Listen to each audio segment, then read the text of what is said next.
యేసుక్రీస్తు నామంలో మీకందరికీ హృదయపూర్వక ధన్యవాదాలు తెలియపరుస్తూ ఈ చక్కటి ఆత్మీయ ఆహారం అనే కార్యక్రమానికి మిమ్మల్ని ప్రేమపూర్వకంగా ఆహ్వానిస్తూ ఉన్నా. మనకందరికీ కూడా సొలొమోను తెలిసిన వ్యక్తే కదూ, చాలా జ్ఞాని.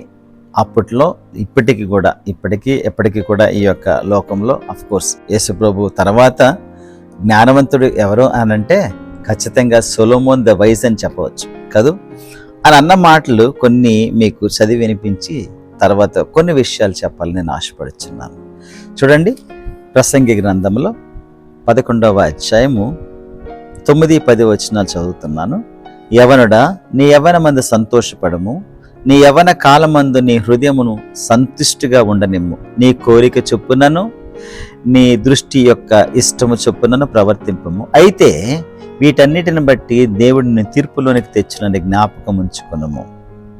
10వ వచనం, లేత వయసును నడి ప్రాయమును గతించిపోవునవి గనుక నీ హృదయంలో నుండి వ్యాకులమును తొలగించుకొనుము, నీ దేహమును చెరుపుదాన్ని తొలగించుకొనుము. 12వ అధ్యాయంగా చదువుతున్నాను.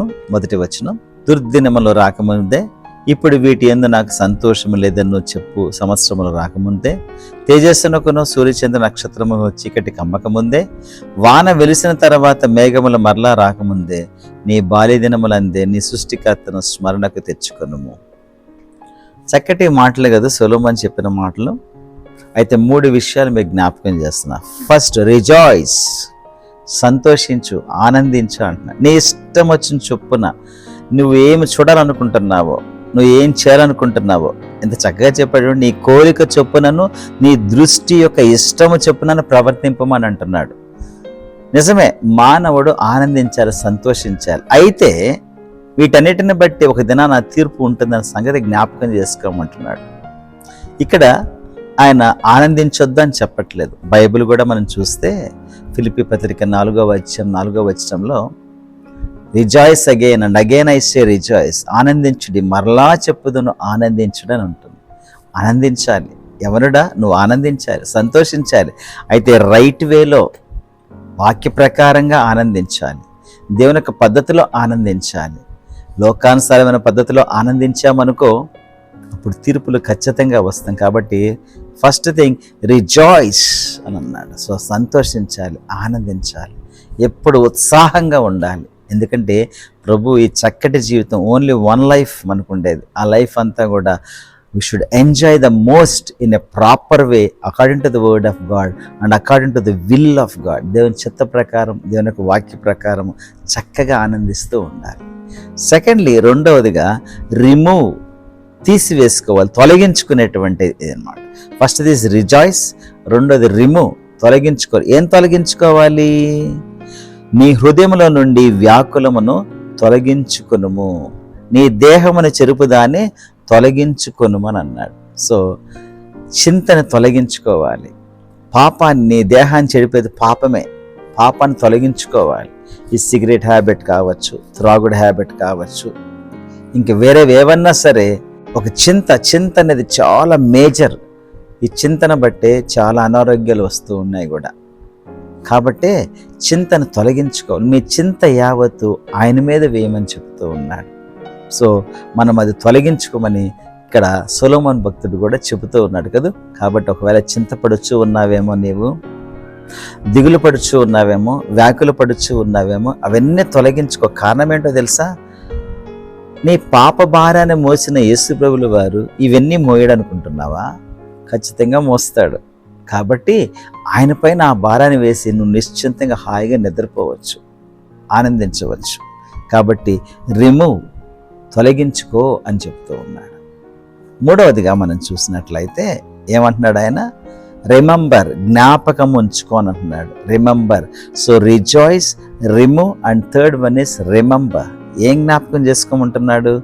దుర్దినములు రాకమునిపే వీటి యందు నాకు సంతోషం లేదని చెప్పకమునిపే నీ సృష్టికర్తను జ్ఞాపకము చేసుకోమంటున్నాడు. సో రిమెంబర్ ద లార్డ్ అని అంటున్నాడు. మర్చిపోతూ ఉన్నావేమో యేసుప్రభుని, యేసుప్రభు చేసిన సహాయాన్ని మర్చిపోతూ ఉన్నావేమో, దేవుని యొక్క వాక్యం నీకు ఇచ్చేటువంటి నెమ్మదిని నువ్వు మర్చిపోతూ ఉన్నావేమో, దేవుడు నీకు అనుగ్రహించేటువంటి ఉద్యోగము కావచ్చు, నీకు అనుగ్రహించేటువంటి శాంతి, సమాధానం, క్షేమము, ఇవన్నీ మర్చిపోతూ ఉన్నావేమో.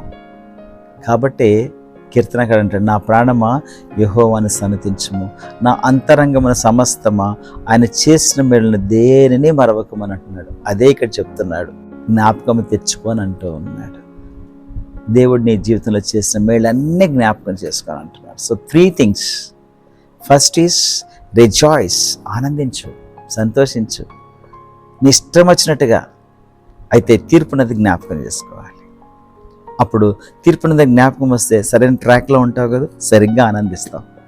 రెండవది ఏమంటున్నాడు, రిమూవ్, చింతని కంప్లీట్ తీసివేసుకోమంటున్నాడు. పాపాన్ని కూడా తొలగించుకోమంటున్నాడు. దేహానికి చెడు చేసేది తీసివేసేసుకోమంటున్నాడు. సో దాన్ని రిమూవ్ చేసుకుందామా. మూడవదిగా ఏంటి, రిమెంబర్, జ్ఞాపకం చేసుకో, నీ సృష్టికర్తని జ్ఞాపకం చేసుకో. నీకు ఏ విధంగా సహాయం చేశాడు, ఏ విధంగా రక్షించాడు, ఏ విధంగా నీ గృహాన్ని కడుతున్నాడో పరలోకంలో, ఈ జీవితంలో ఎలా కొనసాగిస్తాడు, అవన్నీ జ్ఞాపకం చేసుకో. So 3 R's, rejoice, remove and remember. Wonderful statement కదా సొలొమోన్ ఇచ్చింది. ఇది నువ్వు పాటించినట్లయితే నీ జీవితం చాలా చక్కగా ఉంటుంది. పాటిద్దామా? ప్రేయర్ చేసుకుందాం. ప్రేమగల మా దేవ, కృపగల మా రక్షక, మీకు వందనాలు, స్తోత్రాలు చెల్లించుకుంటూ ఉన్నాం. ఈ సమయంలో ప్రభువా, ఈ రీతిగా నాయన మీరు మాకు ఇచ్చిన హెచ్చరికలను బట్టి మీకు వందనాలు. ప్రభువా, వ్యాకులను తొలగించుకుంటూ మీ యందు మేము ఆనందిస్తూ నాయన మేము పొందిన కృపలన్నీ కూడా మేము జ్ఞాపకమే చేసుకుంటూ మా జీవితాన్ని కొనసాగించేటువంటి భాగ్యం మాకు దయచేయండి నాయన. ప్రభువా, మా శ్రోతలు నాయన అనేకమైన ఇబ్బందుల్లో ఉంటూ ఉన్నారు. ప్రతి ఇబ్బందిని మీరు తొలగింపచేసి నాయన మీ యొక్క స్వస్థత, మీ విడుదల నాయన, మీ యొక్క ఐశ్వర్యము, మీ ఘనత, మీ మహిమ, మీ తేజస్సు, మీ ప్రసన్నత మరి ఎదుట కుమ్మరించవలసిన మనవి చేసుకుంటూ ఉన్నాం నాయన. మరొకసారి నాయన ఉద్యోగం కోసం చూసేటువంటి వారిని మీరు జ్ఞాపకం చేసుకోనండి, దీవించండి నాయన. ప్రమోషన్స్ కోసం ఎదురు చూసేటువంటి వారి జ్ఞాపకం చేసుకోనండి. ప్రత్యేకంగా ప్రభు ఈ దినాన ప్రభు గర్భిణీల కోసం ప్రార్థన చేస్తూ ఉన్నాం. సుఖమైన ప్రసూతిని వారికి దయచేయండి. గర్భం కోసం ఎదురు చూసేటువంటి వారిని కూడా మీ దీవెనతో వారిని కప్పండి. గర్భఫలం ఇచ్చేది మీరు కాబట్టి సహాయపడవలసింది వేడుకుంటూ ఉన్నాం నాయన. ఇదిన ఆశీర్వాదాలతో కూడా మమ్మల్ని నింపవలసింది వేడుకుంటూ మీకోసం నమ్మకంగా జీవించేటువంటి కృపను దయచేయవలసింది మనవి చేసుకుంటూ యేసుక్రీస్తు నామంలో అడిగి వేడుచూ ఉన్నాము తండ్రి, ఆమేన్. ప్రియ సోదరి సోదరుడా, నాకు తెలుసు మీరందరూ కూడా బలపరచబడుచు ఉన్నారని. మరి వాట్సాప్ మెసేజెస్ ద్వారా, ఆ రీతిగానే మరి కామెంట్స్ ద్వారా మీరు మాట్లాడుతున్న మాటలను బట్టి మీకు హృదయపూర్వక ధన్యవాదాలు తెలియజేసుకుంటూ ఉన్నాను. ఇంకా ఎవరైనా సబ్స్క్రైబ్ చేసుకోకుండా ఉన్నట్లయితే please subscribe and then share to others also. Thank you. God bless you all.